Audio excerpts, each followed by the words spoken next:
Morning glory and evening grace, America. I'm Hugh Hewitt in Studio West on this Monday, February 17th. Happy President's Day. I'm happy to bring you Senator Tom Cotton to open the show. Senator Cotton is a longtime friend of the show. He's also the author of this brand new book, 7 Things You Can't Say About China. It should be a bestseller. You can buy it today on Amazon. You can get it in a bookstore anywhere. 7 Things You Can't Say About China is an alarm bell in the night. Before I get to it, Senator, when you wrote this, you had to have finished this before Marco Rubio got selected Secretary of State, and therefore you joined the Gang of Eight as chairman of the Senate Intelligence Committee. Would you explain to people, first of all, what the Gang of Eight is and why that matters? Yeah, Hugh, I actually spent most of the time writing this early last year. So you might say the primary phase of the presidential campaign last year. We put it to bed probably in late summer. So it was well in advance of President Trump's victory or Senator Rubio becoming Secretary Rubio. And I published it because whoever won the election, whoever filled President Trump's cabinet, I wanted to ring the alarm bell for the American people about the grave threat China poses to us, not in the distant future, not in some grand strategic way, but right now, today, to you and to your family. This is something I've seen for 10 years in the Senate on the Armed Services Committee and on the Intelligence Committee. As you say, I'm now the chairman of the Intelligence Committee. I'm a member, therefore, of the so-called Gang of Eight. That is the chairman and the senior ranking member of the 2 Intelligence Committees. So you get 4 of them. And then you get the Speaker and Minority Leader of the House, the Majority and Minority Leader of the Senate. We have access to the most sensitive intelligence to make sure that Congress is kept in the loop. And I can just tell you, after a couple months of being in the Gang of Eight, all it's done is confirm everything I say in 7 Things You Can't Say About China. Senator, we'll go through it methodically in the course of the week. The Davidson window is the moniker attached to that period of time during which China is allegedly able to, and we are unprepared to, prevent an invasion of Taiwan. Do you think the Davidson window is upon us, or has it been pushed back a little bit into the out years? That was Admiral Davidson, Yes. And he said that by 2027, he's worried that the PLA will be ready and capable of invading Taiwan and seizing the island, and that our military might not be capable of stopping it. I will say that Taiwan is the hottest flashpoint in the world, even as there's an active war going on in Ukraine and the Middle East. A war over Taiwan would be a war unlike anything the world has ever witnessed, and is extremely dangerous. And a successful China policy for President Trump would be handing off the reins to the next president in January of 2029 without a conflict over Taiwan, with a stronger American military relative to China we have now, and a stronger Taiwan military as well. If we can do that, that would be a success, because the only way to succeed in a conflict over Taiwan is to deter it from happening in the first place. Now, Senator, at the end of this book, and we'll cover it in our sequence, you say China could win, and we'll cover their military buildup. I'd be surprised if they didn't win. They're sort of, as we were to World War II, they are to the new Cold War. They're overwhelming us with numbers. Yeah, and I say China could win in the last chapter. The 7th thing you can't say about China, because not many people want to face up to that fact. And as you say, Hugh, there's other parts of the book that talks about the massive military buildup, 1,200% increase in spending over the last 25 years. China's military is now by far the largest in the world and the second most technologically capable. And a lot of it is geared specifically towards an invasion and an annexation of Taiwan. Now, some people might say, it's like, well, why is that such a big deal? It's a small island. It's right next to China. It does have some disputed historical ties.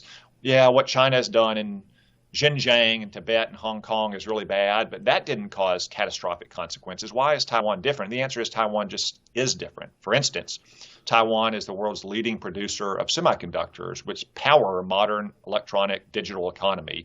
Everything from weapons to smartphones to appliances to televisions to vehicles, anything electronic and digital, really. They produce almost 60% of the world's basic semiconductor chips. They produce over 90% of its advanced chips.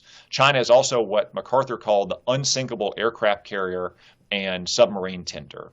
He said that at the beginning of the Korean War because he's worried that Mao and Communist China would take it over. He said it would be a disaster of the utmost importance for Taiwan to fall into the hands of a hostile power. Communist China then, Communist China now. So Taiwan is different because of its centrality to the global economy and its strategic position.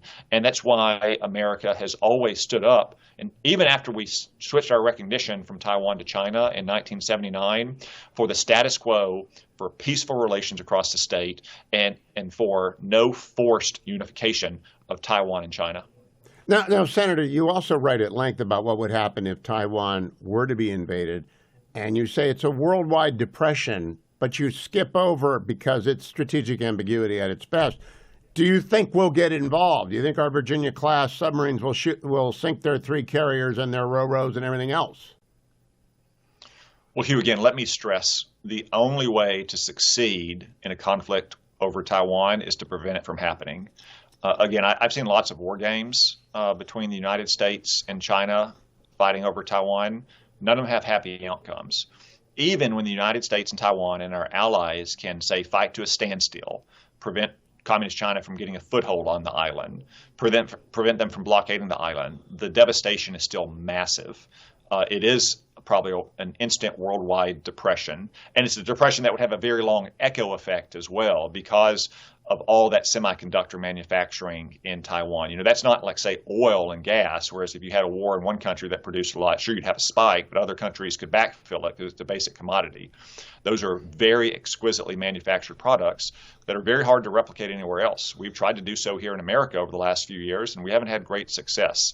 So any kind of conflict whatsoever would be devastating to Americans' well-being, to our safety, to our prosperity. That's why we have to be strong in the defense of Taiwan against China, continue to arm Taiwan, encourage Taiwan to spend more on its defense and more on the right things, and make sure that our military is ready to prevent a war.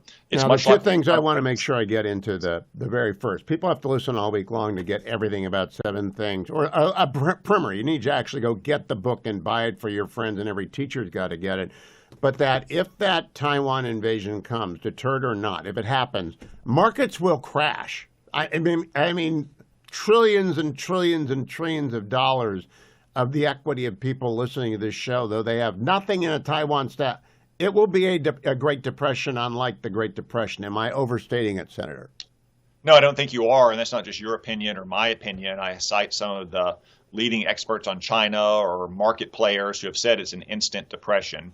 Again, partly because of the destruction of all that semiconductor manufacturing capacity on which the modern global economy depends. Also, unfortunately, China and the United States are deeply intertwined economically, and we're very dependent on China for many goods. We need to reduce that dependency, but if a war were to happen and it come to abrupt halt, again, you'd see an immediate depression. You'd see stock market values wiped out, the life savings of families wiped out as well. That's, once again, why the only way to prevail in a conflict over Taiwan is to deter China from going for the jugular in the first place. So, Senator, do we have things they don't know about that might deter them? In other words, I'm going back 6 years now or 7 when Secretary Pompeo was Director Pompeo at the agency, and I did an interview with him. He said, I can't tell you what we've got, but we got some stuff. Do we have some stuff that they have to worry about? Well, of course, I can't tell you if we have any secret stuff that might make China a little bit more worried than just what they can see, for instance, at our bases in Japan or in Guam, what we have on an expeditionary basis in places like the Philippines. Obviously, our military has lots of very sensitive special access programs that we don't share with our adversaries. I will say I'm still very worried about any kind of conflict over Taiwan because it would result, again, in an immediate depression. And even if we could fight China off to a standstill, that would still happen. Now, you're beginning a book tour. Do you expect any of your interlocutors from legacy media to press hard on this? Because as one of the things we'll talk about, legacy media is owned by China or influenced by China to a great extent. Yeah, I write later in 7 Things You Can't Say About China how China has infiltrated our society. Take Hollywood, for instance. It's pretty widely known that we haven't had a Chinese villain in a movie for many decades, at least since 1997 when Brad Pitt made 7 Years in Tibet. And he and this movie studio are essentially banned in China. But did you know that every major news network in America, except for Fox, is owned by and affiliated with a Chinese or Hollywood movie studio, all of whom depend on access to the very lucrative Chinese movie market. So it's not a surprise that you have networks that don't ask a single question about China in a presidential debate, for instance. And I don't trust them to report fairly and frankly on China. It's not a surprise that Fox News is the one that is toughest on China, again, because they're not owned by a movie studio. They're not affiliated with a movie studio. Well, you'll be back all week, and I'm going to be following your book tour just to see whether or not any of the networks cover this. 7 Things You Can't Say About China by Senator Tom Cotton, chairman of the Senate Intelligence Committee. He's not going to have a Mandarin edition that's sold in Beijing, but you ought to go out and get it right now. It's available on Amazon. It's in every bookstore in America, and you need to read it. You need to have your kids read it. You need to have their teachers read it. Everybody's got to read 7 Things You Can't Say About China. Thank you, Senator.